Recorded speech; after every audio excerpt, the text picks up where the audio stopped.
Hey everyone, it's Holly Marie King, and we are back with Emblem Knights, Chapter 12. So I was actually looking at how far we have compared to, because last episode I just finished Not a Dream, so we're going to start reading the final draft of Emblem Knights, which I'm really excited. I already said that on Not a Dream, but now you know here, if you don't watch Not a Dream, you watch Emblem Knights. You see it here. Yeah, I'm super excited. Sorry, Emblem Knights. I think I'm gonna get my husband in to come read Emblem Knights so we get to see his beautiful face and his awesome reading skills, because he's gonna do some voices for us and it'll be a little bit more exciting. But again, I only do this just for my own enjoyment, so honestly, someone doesn't watch, if people like it or not, it's really fine with me. But I'm gonna do it that way because it's gonna be fun. It'll be something for us to do together anyway. I was looking at the size of it. So this one, the rough draft, is only 33 chapters. However, the final draft is 39 chapters. The final draft is way more put together.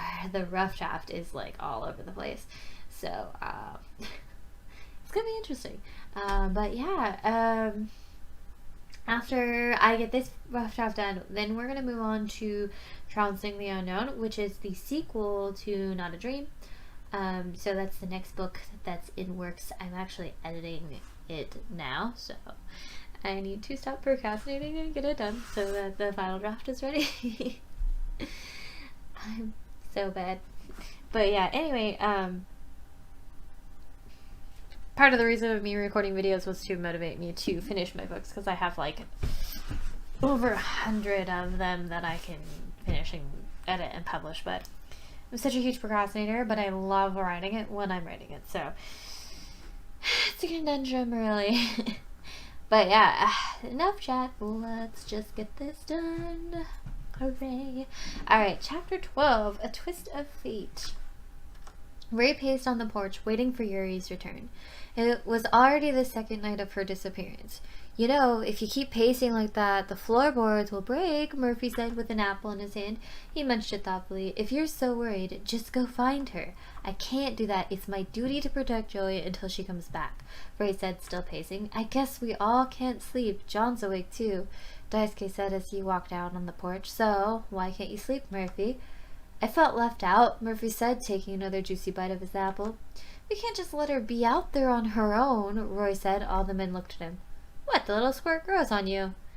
I don't think their relationship is this weird in the final draft. I don't remember, it's been so long. John began to play on a silver flute. John began to play on a silver flute that he carried on him at all times. He played a sad and soft melody. This is all my fault, Ray said, ruffling his red hair in frustration. She was right. I can't believe she put you in your place, Murphy said, still eating the apple. He sat atop the railing and looked out at the stars. His hand clenched the necklace hidden in his pocket. Joey stepped out onto the porch, rubbing sleep from his eyes. Who's playing that music? He asked drowsily, and why are all of you out here? It's okay, Joey. You can go back to bed, Ray reassured the boy. I miss Yuri, Joey said, now rubbing tears out of his eyes. I wish she hadn't have left. Don't worry, she'll come back, Daisuke said, smiling down at the boy. How can you be so sure? The boy asked him. Because that sister of yours is one strong girl, Roy said with a smile. Again, everyone looked at him, because it's completely out of his character. No one would understand why Roy would be talking like this. Look, just because I give her 2 compliments doesn't mean I'm going soft on her or anything. Everyone still stared. Come on, healthy relationship is different for everyone. No one blinked. Just stop staring, okay? It's completely out of character, Roy. Stupid. What's that? Joey exclaimed. A lone figure was walking down the dirt path. Yuri, the 8-year-old boy, ran down the path, shouting, but stopped as soon as he came close to the figure. 2 other figures showed up at the top of the hill. One was being carried on the other's back. Joey, Ray shouted as he ran down the path with the others behind them. They all stopped when they recognized the person. Jack, Ray whispered. The men were all frozen. Where's grandfather? Yuri asked from atop Alex's back. He's inside, Daisuke said. Why do you ask? Yuri looked at Murphy and put her hand out. He quickly handed her the necklace. Alex shifted her weight on his back. Why didn't you tell me about him before I left? She asked him. Would you have believed me? Murphy countered. She shook her head. I needed you to see it firsthand. Yuri nodded. Jack, are you sure there is no other way? She asked over Alex's head. Unless you can change who he is today. I don't think so, Jack said, not looking at anything but the house. Interesting. He studied it with a steadiness that shook anyone's confidence. I still think it's wrong. He is my flesh and blood, after all, Yuri said. What's going on, Rai demanded. Our grandfather isn't who he says he is, Yuri said. He's a very bad man. That's why I must dispose of him, Jack said, walking towards the house again. Are you alright, Yuri? Joey asked his sister. Yeah, I'm fine. Just got a little overwhelmed, that's all, Yuri said with a tired smile. So, this is the little squirt you told me about, Alex said, smiling down at Joey. I liked calling people a little squirt in this chapter. You're gross and dirty, Joey informed him. Joey! Yuri scolded him. No, he's right, I am dirty, Alex said. The other men had turned into garden gnomes. Not one of them moved. They're soldiers. I think they freeze and then found out to them. I have to give Jack credit. He surely knows how to make an entrance, Yuri said. She had her arms around Alex's shoulders. Come on, I want to at least try to save my grandfather, even if he is bad. Don't worry, I would too, Alex said as he took Yuri and Joey into the house, leaving the statues to their shocked behavior. I feel even more confused than before, John admitted, breaking the silence. Can we go now? Yeah, Ray whispered, still unable to grasp the fact that his best friend had been right in front of him just moments ago. Jack, stop! Yuri yelled. Leave Joey out of it. Help! At her voice gave fuel to the statues, bringing them back to life once more. They all rushed into house to find Joey and the old man at his mercy. They were the ones that promised to kill you, Jack. What have I done to you? The old man said. Is this true? Jack asked Ray. Ray froze, once again unable to answer. Jack, Ray told the senior advisor that they would train us to kill you, so they could save us. We were going to save you after me and Joey were safe. Yuri pleaded with him. Ray would never hurt you. Please, don't confuse him any further. He is in pain because he can't help you. Is that so? Jack asked, looking at Yuri. Then why does he still work for them? He doesn't know of their betrayal, Yuri said, still on Alex's back. Kill the old man, Alex said. No, there has to be another way. Is there no other way? Yuri asked, tears coming to her eyes. I can't stand to lose any more family members. Jack dried Yuri's tears with his thumb. It's not your fault. He chose to make you go through this, and it's not your fault your parents did the same. Jack, I will not cover for you if you kill the old man, Daisuke warned Jack. You don't get it, do you? I haven't killed any innocent people, Jack told Daisuke. Now, I'm going to get rid of one of my headaches right now. He turned his sword on the old man. Don't do it, Ray shouted. Is killing him really going to solve any of the problems? Let us help you. You're right, this isn't the way. Jack took the sword in his hand and dropped it at Ray's feet. Haha, you're an idiot, the old man said.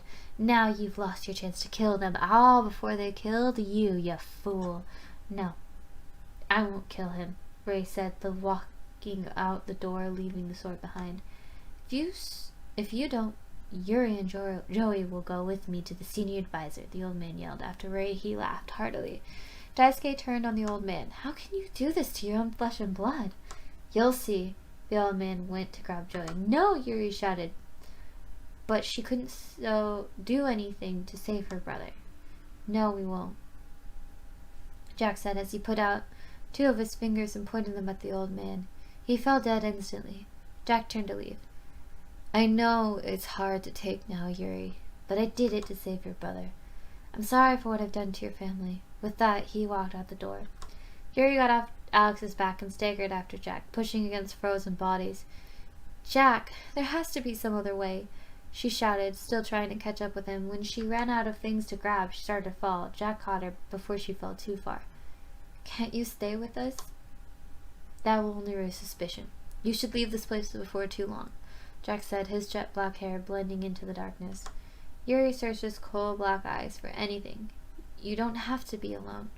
Besides, what could it hurt to be together with your best friend again? Before I can come back, I have to destroy all the traitors, Jack told her, handing her off to Alex. Only then can I join them again. Is killing all of them really worth it? Yuri asked, using Alex's arms as a means to stand. Her back was up against his stomach, and he made sure she wouldn't fall. Some of them have stopped giving people like me and Joey up. Jack kept walking. Once a traitor, always a traitor, he said. I'll see you sometime in the near future. With that, he disappeared into the darkness. With that, ooh, excuse me, a little too excitable. We are done with part 1. Soon to start part 2. I don't know. I'm weird. It's okay. Accept me for me. But yes, we have finished part 1 of the Emblem Nights. So hooray! So next time we will start part 2. And hopefully we'll have an episode of the final draft done. Now that the final draft and now the dream is done. Da, da, da. But yeah, anyway, hopefully I will see you guys next time. Bye!